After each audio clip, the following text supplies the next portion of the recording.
Hello and welcome to Everyday's Kitchen. Today we are going to make a super nice no-bake dessert which consists of many green tea flavored crepes, and in between these crepes there are layers of sweet custard cream.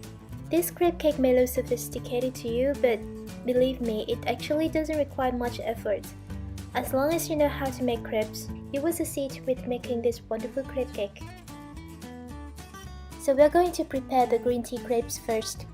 Break into a mixing bowl 3 eggs and lightly beat them, but don't beat them too much so that they will become light and foamy. Next, add into the bowl the milk and mix very well. Then we're gonna add the melted butter and vanilla extract. Mix very well until we have a smooth liquid mixture like in the video.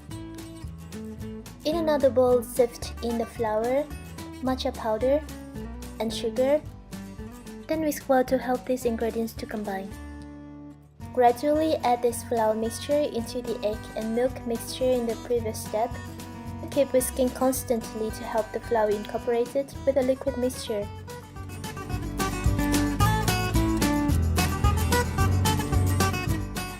And finally run this batter through a sieve to remove any lumps. In the end, we should have a smooth and thin batter like in the video. Cover the bowl and let it sit in the fridge for about 20 to 30 minutes.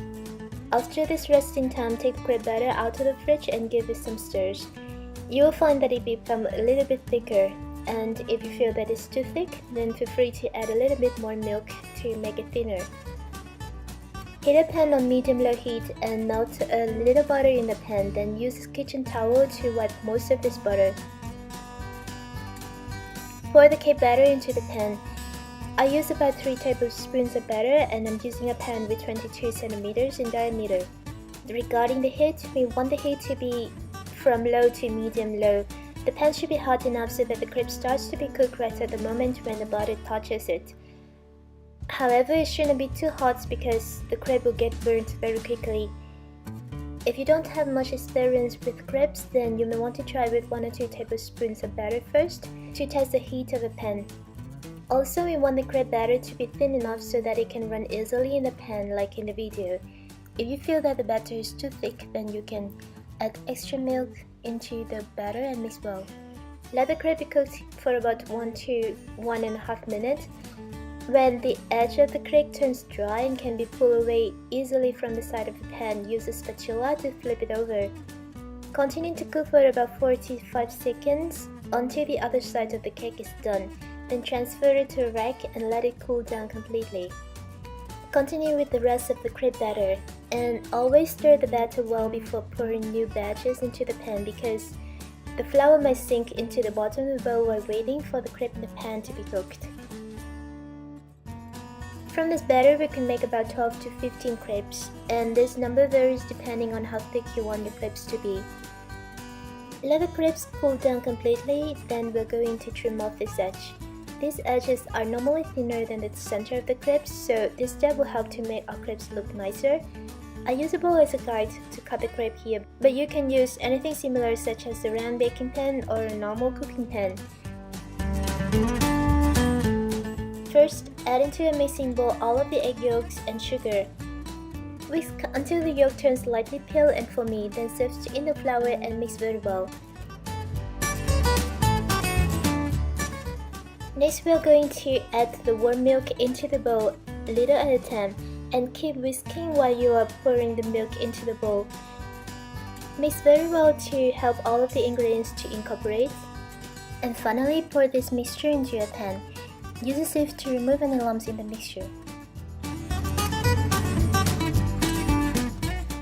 Cook this custard on medium heat and keep stirring constantly to prevent the egg in the custard being cooked, which will make the custard get color. We will remove the pan from heat when the custard turns thick and glossy like in the video, and if we taste the custard, there should be no floury taste.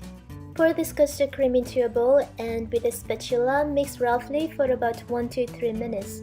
This helps the custard get smoother and cool faster. Then cover the surface with plastic wrap to prevent a crust from forming and put the bowl into the fridge. Leave it there for about 30 to 40 minutes until the cream is chilled completely.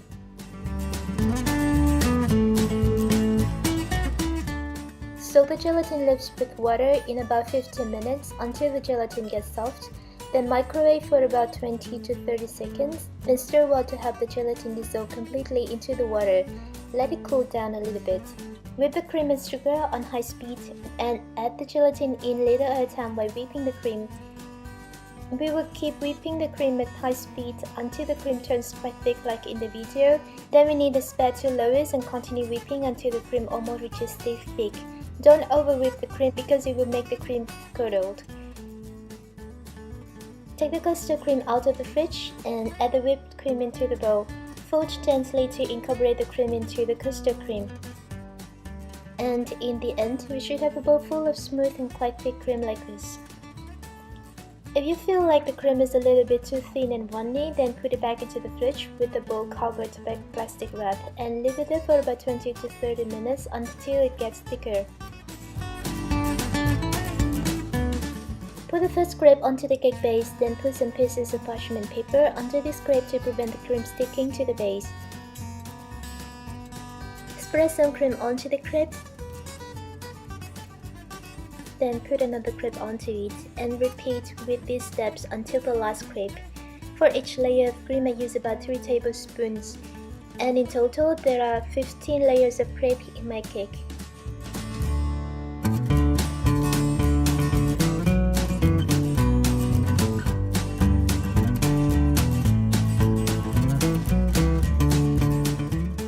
So voila, now we have a beautiful crepe cake, and the last step to do is to put this crepe back into the fridge and leave it there for about 2 hours until the cream is completely thickened. So now the cake is ready, and the very last thing to do is to decorate it. I used stencil to make some patterns on the surface of the cake, but dusting some green tea powder on top is already fine. If you don't serve the cake right away, then you can keep it in the fridge for about 2 days. And remember, only dust the green tea powder just before you serve it. So guys, I hope you liked the tutorial and I wish you a lot of success with this cake. Thank you very much for watching, and if you have any questions, please leave them below this video. Goodbye for now and see you again in other videos of Everyday's Kitchen.